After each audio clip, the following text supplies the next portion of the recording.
Hey guys, Hello Bella here. In this video, I'm going to be going over my Amazon FBA sales for the month of October 2020. This is a particularly good month for me, and I'm seeing a lot of growth in my business and a lot of changes. I'm going to go over my sales, my cost of goods, my profit, and kind of break down some things that worked for me this month and tell you a little bit about what I've been able to accomplish lately. So, with that being said, we can take a look here at the sales for the month. It is $7,549 in sales. Again, that is just what the customer paid. That is not what I take home. And my average sale was $25.59, which is great because I think my ASP used to be closer to around $17 to $20. So I've gotten my ASP up. Total units was 303 units. And that is kind of just the basic information. And we're going to go over to Inventory Lab where I have some more data for you on my cost of goods and things like that. So flipping over to Inventory Lab, you're going to see a lot of numbers here. They break it down on a week by week basis for the whole entire month of October. So these numbers here at the bottom are what I sold, this $301, $1,707, $1,479. So it makes up my total sales. And there is a little bit of a discrepancy here between Inventory Labs and Amazon itself because of the way that the data is synced. But anyways, it's a good basis. So what I want to really talk about here is my cost of goods. So this is the total amount of money that I spent in the month of October, and then of course my profit. So down here you can see that my total profit was $2,473. So when you see that $7,000 in sales, you have to keep in mind that only a portion of it was profit. So hovering over this here, I can see that total percent of my income, it was 35% profit. So of that 7,500, 35% of it was profit, which is actually a really good profit margin considering I've been doing mostly retail arbitrage this entire time, and I haven't sourced a lot of books. I have sent in a few, but not as many as I normally do, so my business is kind of shifting here. So cost of goods sold on that profit was $1,488. So I had to spend essentially about $1,500 in order to make almost $2,500 if you want to look at it like that. So that is something that has really changed for me in my business. And I don't want to say that it's been easier, but I think it's a little bit less effort to go out and buy things, retail arbitrage, than it is to go to thrift stores, because in the past I would just go to thrift stores like all day long and I would spend like entire days and weekends sourcing, and retail arbitrage has just sort of made it a little bit easier for me to run my business and make it more profitable, where I have to spend more money but I also make more money. So some of the things that they also tell you on here, and this is a service that's a paid service. It's called Inventory Labs. It's $49 a month, and I don't really think it's necessary unless you are starting to grow. If you're a pretty new seller, I really don't think it's super necessary. I also use it to do my shipments, to list things, so that's kind of helpful for me. And it also lets you put in your subscription fee. So like it puts in Scout IQ and Inventory Lab when it tells me my total profit for the month. So this is including a few other expenses when you look at my profit for the month. But overall, $2,473 profit for the month, according to this, is what we're at. I've got a couple other things to talk about with you guys in this video. One of the things is how much money I spent in October on inventory. So, I told you that I only made around $24.73 for profit. I actually went back on my old Excel spreadsheet for October, and I looked at how much money I spent on inventory, which is kind of funny.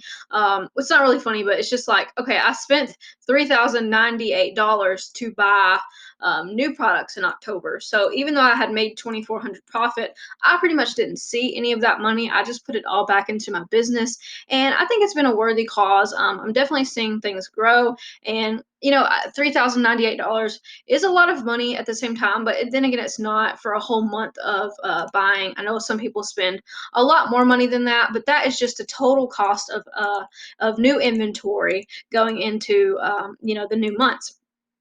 So let's go over here and look at my total inventory. Here's another tool that Amazon does not provide. This is through Inventory Lab. So if you will click on FBA inventory here, and I'm going to click over to active, and we're going to scroll down, and you can see that my total active inventory value here is worth $17,993. Now that is how much would sell if every single thing in my inventory sold. So that's kind of telling me like, okay, this is the total amount that you have right now. And so one of my new goals is to kind of get this number higher and higher. But at the same time, it's been hovering around anywhere between 17 to 20,000 because I have been sending in inventory, but my inventory has been selling off. Another thing that I really like about this is it tells you how much money you have spent on that inventory. So it tells me my total in stock buy cost. So how much money I spent for every single product that I have in stock right now is $3,650.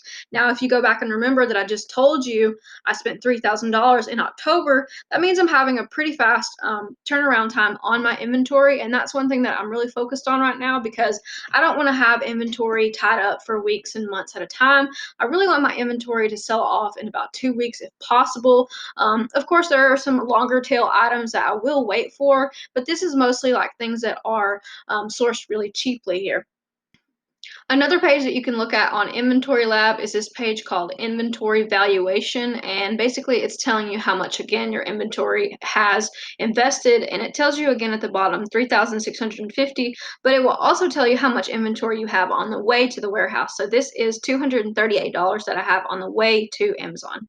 Okay, the next thing I want to talk to you about is the Star Wars ungating that I accomplished this month. And this is probably, honestly, my biggest accomplishment for the month because Star Wars is a brand that is really, really popular right now. And of course, it's a gated category, but I did purchase an order from a distributor and I was able to get ungated almost automatically. I submitted everything and then they ungated me in 2 hours for Star Wars. So if you go down, you're looking at Star Wars and Funko.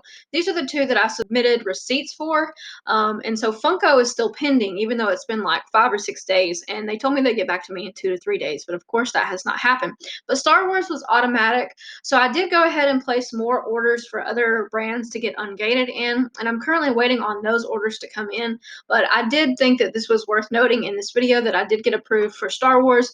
And you'll see some of these other brands here. A lot of these, whenever I'm sourcing, there's a button that you can click request approval. So I always click that.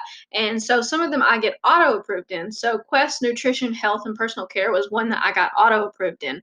And so you can just do that every single time that you're outsourcing. Always click request approval.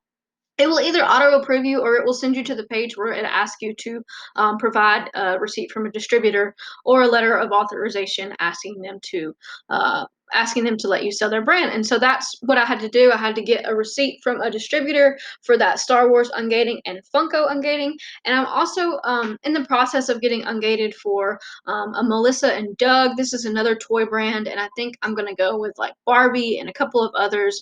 I have to take a look at my orders that I've placed lately, but pretty much I wanted to go with things that would get me ungated for around $50 to $100. Personally, for Star Wars, that cost $75 to order 10 units of something, and I did not order. I think I placed an order for a case of 20 of something, and it was around $50, and then I had to pay shipping. So I want to say it was around $75 total. And I would also like to note that I have not even received that product yet. It has shipped, so I was able to provide the receipt and do it that way. But I haven't even received that product yet, and I've already been ungated. So you don't really have to wait until you get it unless they want to ask you for pictures. So that might be something to consider in the future if they do ask for a proof. But the Funko product I've actually received, and I haven't been ungated. So it's a little backwards, as you can tell. But anyways, that is kind of an update for you guys on my month of October. I know that, it's not the most exciting thing in the world, but I guess it's kind of like me sharing my journey with you and kind of telling you what's gone on in my business. Again, $7,549 in total sales and around $2,400 profit from that. So I'm pretty happy with that. With that combined with my Merch by Amazon income, my YouTube income, and just some other streams of revenue, I'm actually around $10,000 profit for October, which is a really great month. It's a fourth quarter month, and I'm just happy to see it. I'm feeling very thankful and very blessed. So thanks for following along with me this year, especially those of you who have been on this channel for a while. It really means a lot to me to be able to share this with you because I know personally you've seen me grow over the years, and it's just kind of fun to document everything. So that's what this video is supposed to be about. It's supposed to teach you a little bit about what I'm doing and kind of how I'm progressing. And hopefully you learned a little bit. If you did, go ahead and leave a thumbs up and leave a comment if you are working on getting ungated yourself in any particular brands, or if you've been successful in getting ungated. I would love to hear about that. It's something that a lot of sellers don't really talk about because I think that they fear like the competition that could possibly come in. But I mean, ultimately, we're all in the same game and we're all here to learn. So I just hope that you guys got something out of this, and I will catch you in the next video. Take care.